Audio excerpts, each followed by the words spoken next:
world. They're happening at all different kinds of levels, at very, very local levels, and then also at national and even global levels. This is just another map to kind of give a sense of what the global context is for within which kind of the struggles are operating, as well as the companies.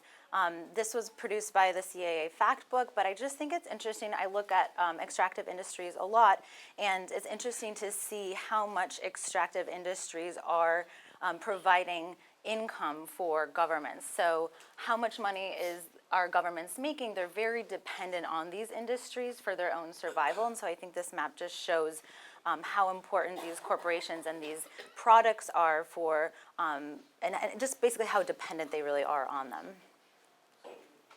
A little bit more of the global context of corporations right now. I'm going to talk about sort of an overarching, like some of the theory, et cetera, but I am going to talk about it in the context of a case as well. 52 of the 100 largest economies are companies, and this is really important when we think about the asymmetric relationships of power between communities and corporations.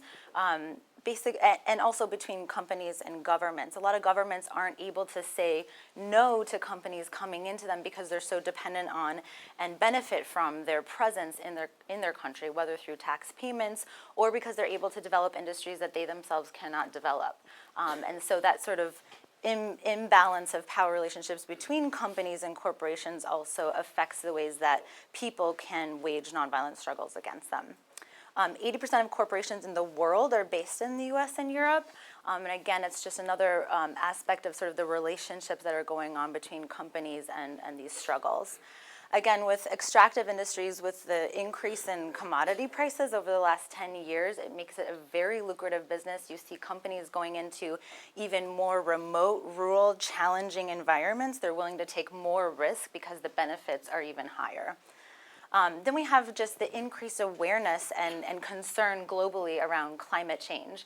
And that's really forced kind of important questions around the way that these companies are interacting with certain types of minerals. But we also will see in the case of Brazil that the justification for using dams, for example, is that it's a clean energy. So still we have struggles that are existing and corporations that are still doing unjust practices, but they're doing it in the name of supposed cleaner energy. And then we have the concept of environmental defenders, which has come out of this notion of human rights defenders.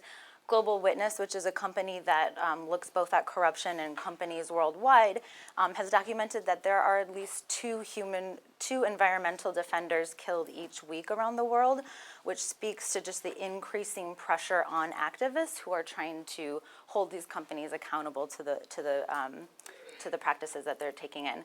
And then I think it's important to talk a little bit about this notion of anti-development, because communities who are really resisting these types of industries are oftentimes accused of being anti-development, and this is oftentimes juxtaposed with the notion of autonomy or autonomia, depending on where you are.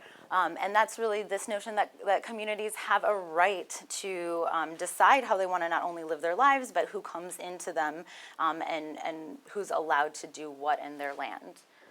But this is really posed as sort of a one against the other, and it's a little bit more complex than that.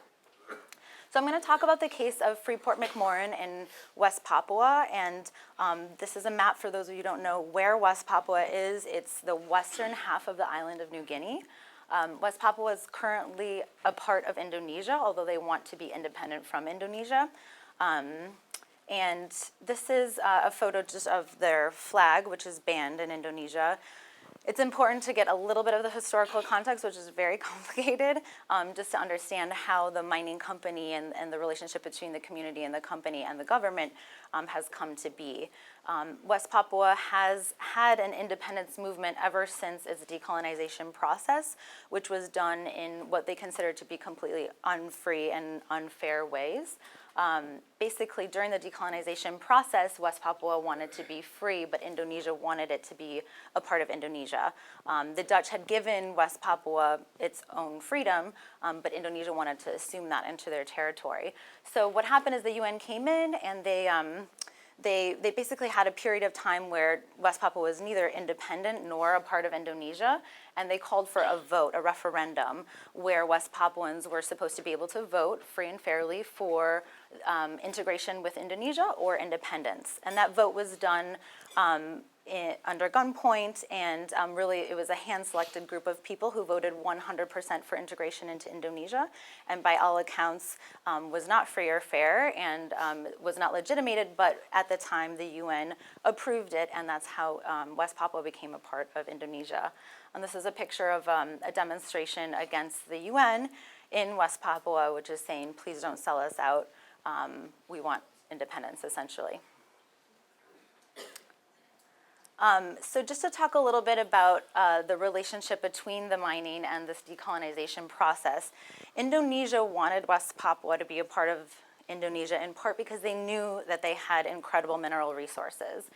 They actually were in talks with Freeport before they had territorial control over West Papua, and even signed a contract with Freeport saying you can come in, you can extract these minerals, before they even had the right to give them those contracts. This is a picture of the Grasberg mine, which is the primary mine that Freeport has dug in Papua. Just gives you a little bit of a sense of the scope of the type of, the scope of the sort of enormity of the mining that's happening there. Papua has the largest copper and gold mine reserves in the world, so it's an extremely lucrative enterprise for Freeport. I also include the other photo just because I think it's good to see the other type of scope of activity that's going on. You can see two people next to a pickup truck, and then you can see the size of the machinery that Freeport is using in order to do the mining there. So these things are very foreign in terms of bringing in this kind of machinery. None of it exists there. It has to be brought in from the outside. Freeport had to build an airport in order to be able to do its operations at the Grasberg mine because there was no airport that could handle the influx of this kind of machinery and the kind of operations they needed to do. This is a picture of the forest in Papua. Second to the Amazon, actually, they have the most highest biodiversity and concentration of diverse forests. So they have an incredibly rich resources within the country in terms of above ground, underground, and even in the ocean surrounding it as well. This is a photo of the effects of the mining company. It's one of the things that mining produces is a tremendous amount of waste rock, and Freeport has been dumping their waste rock into the rivers, and the result is that the rivers basically are filled with silt, and they spread out, and they actually damage the forest around it as well. And we're not just talking about environmental impacts as well, we're talking about how those impacts affect the people, obviously. And Papuans are indigenous people. They're very different from Indonesians, both ethnically and culturally. There's over 300 tribes in West Papua alone, and even more languages than that. And because of their way of life, they not only depend on the land and the earth for their livelihoods, for their food, for their shelter, et cetera, and they have this tremendous integration with the earth, but their relationship with it is also spiritual and cultural. So the mountain that you saw that they're digging into is considered their mother mountain, and it has a very big importance in terms of their sort of origin stories and where Papuans came from. They came from this mountain. So this is a quote from a Papuan. The Amungme and Komoro are two of the primary communities in and around the mining area, which basically is saying that by digging into this mountain, you're digging out the insides of my mother, and you're basically destroying this spiritual and symbolic place for us. And the effects of the company really go widespread. I mean, there's a debate in Papua and even worldwide around, okay, so we have this company here. Maybe we didn't want it here in the first place. We weren't consulted. We weren't asked if we were okay with them coming in. We didn't get to be a part of any determination of how that company was going to operate or where the proceeds of the money were going to go. And so there's kind of a debate. Do we want development in Papua, or do we want to maintain our lifestyle in the way that we are and the integrity of our cultural way of life? So on the one hand, there's a desire for preservation, and on the other hand, there's a desire for the benefits of that company, the financial benefits, to come back to the community. So this is just a picture of two women walking in their village where, Papua has, in Indonesia writ large, the lowest development indicators of any other part of the country. So part of the grievances is really around, well, none of this money is coming back to us. And that's a child with a Freeport jacket on, so you can just see the effects of the company show up in a lot of different places. This is just a hand-me-down jacket that came to be, but the permeation of the company is really everywhere.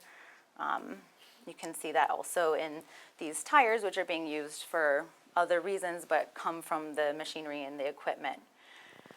Another impact is human rights abuses. So there's a tremendous number of abuses that have been documented ever since Freeport arrived, starting with kicking people off of their land, as we heard in other cases from other people who have shared before, as well as killings, and just a tremendous amount. This is actually a photo I took of a poster in the airport in Timika near Freeport, which is Freeport's poster giving tips for developing human rights. So Freeport believes that it's adhering to human rights standards, while in effect, all of the reports on the ground are that they're completely blindsiding. So there's a really interesting study out there that I'm going to quote a little bit throughout the rest of this presentation, but it's research that was done on extractive industries worldwide, and they documented a number of grievances that were common across these types of struggles, as well as types of actions that were taken and the results that came out of it. So we'll look a little bit at that. But all of the grievances that are listed on this list are ones that have occurred in Papua. Just to name a few, in terms of corruption and connecting it with the presentation that we just saw, one of the issues in the Freeport's operations in Papua is that they have to have some kind of security for the mining site. And so there's a lot of sort of competition between the Indonesian military and the Indonesian police force for who gets to protect the mine site, because whoever gets to protect the mine site is getting payoffs from the company. And so it's a very lucrative business, and the military and the police constantly try to accuse each other of not doing a good enough job of protecting it, so that the other one is put in place to actually do that work. One of the things I didn't mention at the onset is that as a part of Indonesia's assumption of West Papua into its territory, it's operating an extremely repressive and closed environment in Papua. So Papua is entirely closed off to the outside world. No journalists are allowed to go to Papua. There are virtually no presence of international or regional NGOs there. The Red Cross was kicked out of Papua, and so it's operating in an extremely highly repressive and closed environment, which enables a lot of the activities that we see to go on. So what governs these impacts? And we heard from others as well that there's this notion of corporate social responsibility. When companies really first came into existence, they had this notion that they were a part of society. They actually saw themselves as being a part of developing society and being a part of the good of developing societies. They saw themselves as, they saw that that the societies had to succeed themselves in order for them as corporations to succeed as well. So that wasn't just that, oh, we need people who are well off enough and have enough money to buy our goods and services, but also they saw themselves as providing a service to communities and to the larger society in terms of the goods and services that they were offering. Obviously, this has completely changed over the years in terms of how they kind of see that, but this notion of corporate social responsibility has really increased a lot in terms of discussions around corporate activities and human rights abuses, and companies are trying to figure out what does that mean, and so are communities. And this is one thing that people that communities use as leverage with companies. There's a number of international legal mechanisms out there. I just list two that are of particular importance, I think. One is the ILO 169, which is intended to give communities, and especially indigenous communities, the right to a free, prior, and informed consent around extractive industries or really any corporate activity happening in their land. This is something that is often cited when there are no consultations, as we were hearing from some of the examples that were shared. And it is something that is out there that can be relied on. On the other hand, these international legal mechanisms are really state-to-state mechanisms, so it's very hard to hold corporations accountable to them. while they're operating in this global context where they should have to adhere to these norms and principles without any real mechanisms for holding them accountable, a lot of these things go overlooked or are not adhered to.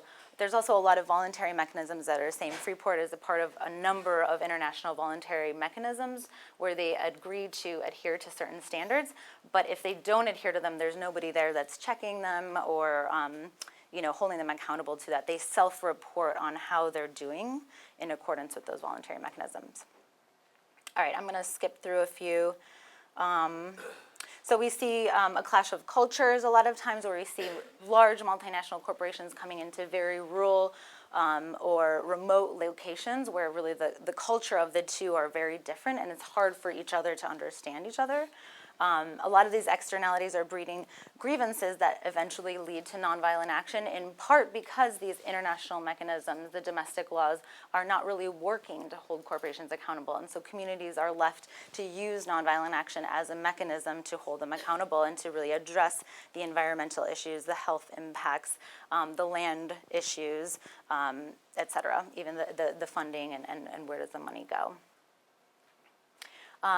A lot of times companies see their operations as being very high risk, especially in the extractive industries. It's a very financially intensive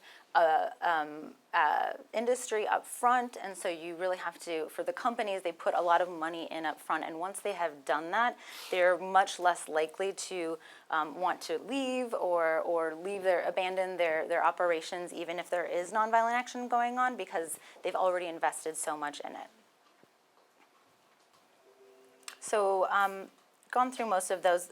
Again, with the security forces, another factor that we see as supporting through the government and the relationship between the government and the company.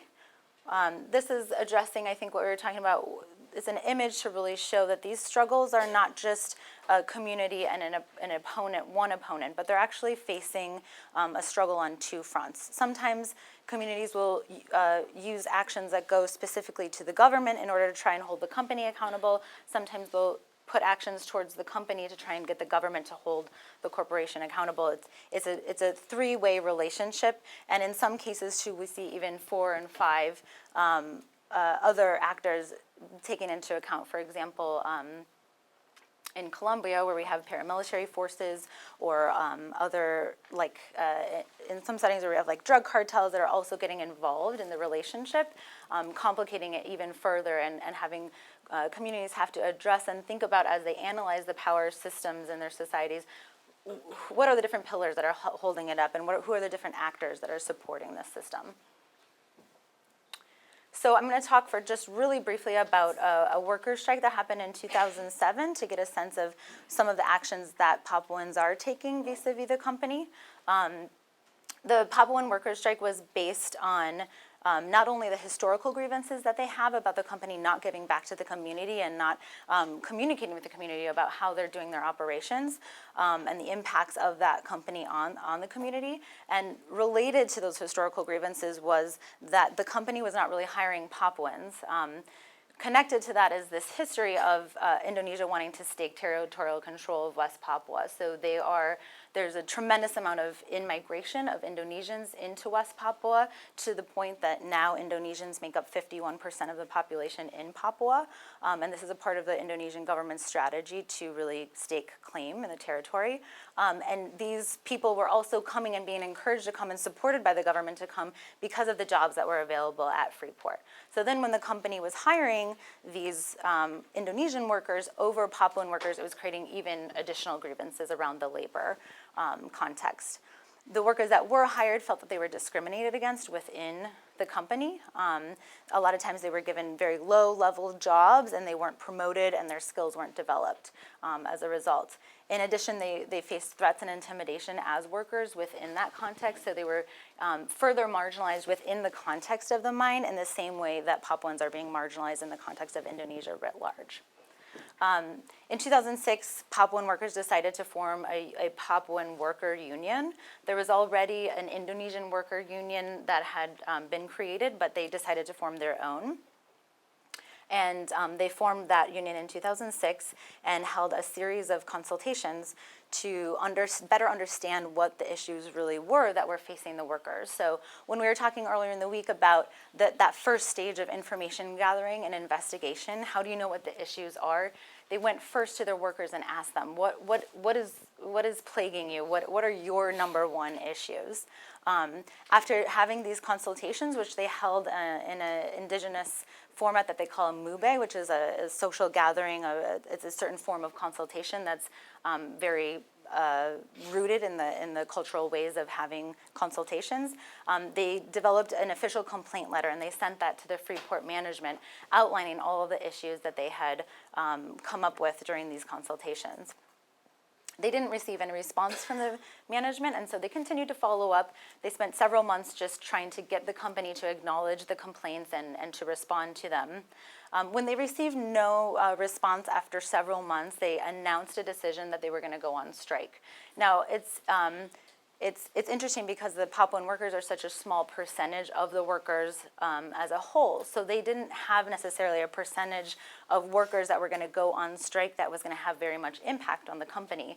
But they announced their decision to strike just to see if that alone might wake up the management and get them to respond. So they gave them 30 days after this announcement to strike to see if there would be a response. They got no response after that as well, and so they decided to reduce the entire list of grievances that they had come up with during the consultation down to 3 limited and achievable demands. And those demands were an increase of the minimum wage for mine workers, which was writ large, not just for Papuan workers, but for all workers. They wanted to create internally a Papuan affairs departments to address the issues and grievances of Papuan workers. And they had a list of workers within management that they felt, management officials that they felt were particularly discriminatory or that were particularly problematic vis-a-vis the relationship with Papuans specifically, and they wanted the management to fire them. In order to have this strike be even more effective, they did a lot of strategic things in advance. They organized workers, including non-Papuan workers, and they organized the non-Papuan workers on the basis of the wage increase. So they needed more workers to participate in the strike in order to have it have more impact and more power. So they reached out to non-Papuan workers and said, listen, one of the demands on here is going to impact you as well. We want to ask you to join us in this strike.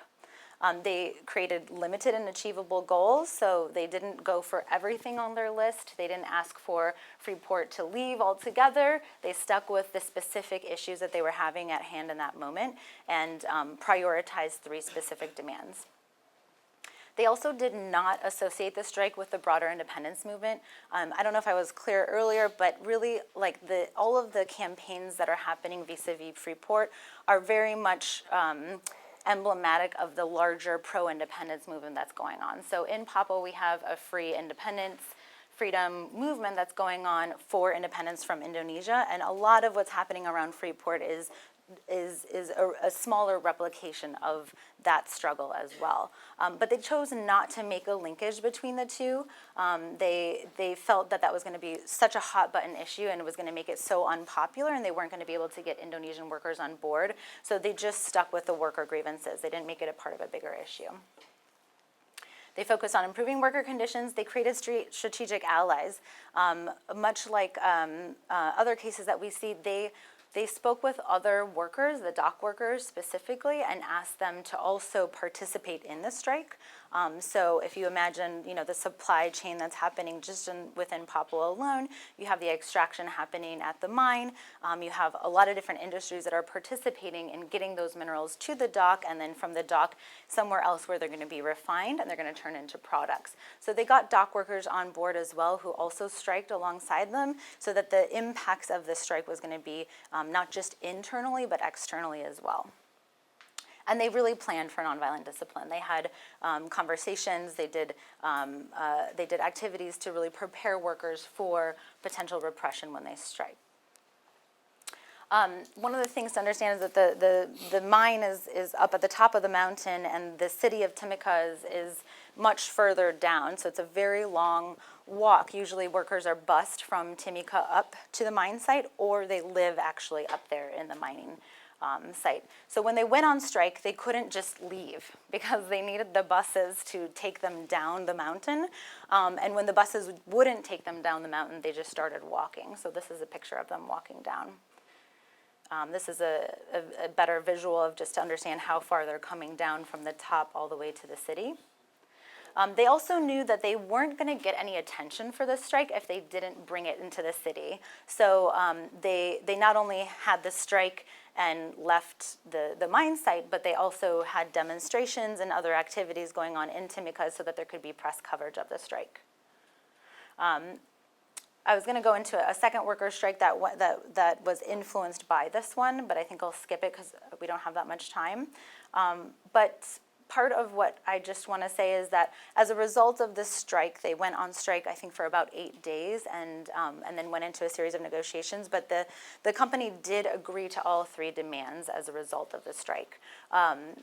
Implementation of those demands was something that took a very long time and actually wasn't really happening, which is what led to the 2011 strike as well. There's a number of other things that happened between 2007 and 2011 that led to the second strike. The second strike was led actually by Indonesian unions and Papuan unions working in concert. So what we saw was really this influence of this Papuan workers' strike into workers writ large. So it was having an impact on workers in general who wanted to ask for better working conditions, for a number of other demands. And also this 2011 strike was an effort to really try and get the company to adhere to the things that they agreed to during the 2007 strike, which had more or less been implemented. So we just want to look at this case as a small victory within the context of a much larger issue and problem in terms of Papua, in terms of its relationship to Indonesia and to the company itself. But we can see how nonviolent action is having an impact in a very small context. We can see, the power of nonviolent action was something that everybody saw, witnessed, felt, experienced, and led to additional and further actions in the future. There was a lot of success in part because of its focus and limited scope of the campaign, but the struggle certainly continues. Ideally, Papuans wouldn't want Freeport there at all, but they're doing actions on a smaller scale internally within the company in order to at least have the operations be a little bit better than what they are right now. And we see that as a bigger trend as well. Couple findings, just to go back to the research I was mentioning before. We know that nonviolent action is able to raise the cost of doing business for companies.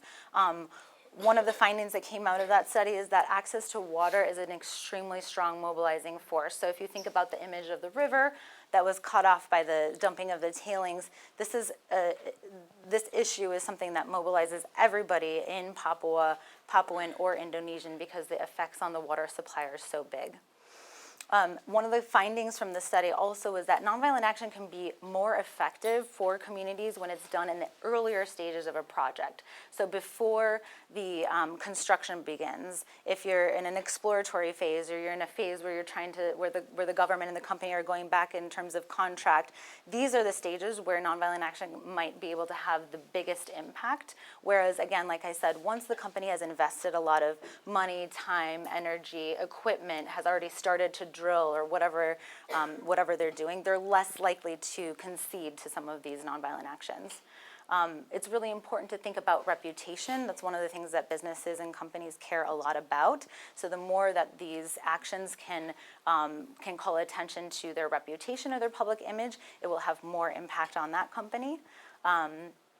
And really just how can communities communicate to companies what the costs of these conflicts are. And this is something that's coming up more and more, is how do we quantify the costs of nonviolent action to companies? If we could communicate to them that a strike costs them $1 million a day, or that a protest costs them $50,000 every single time, or if by stopping operations they're going to have this financial impact. If we can quantify those costs of the the company, and some of them are not all financial, obviously, they're reputational and other, then perhaps those actions can have a bigger impact as well.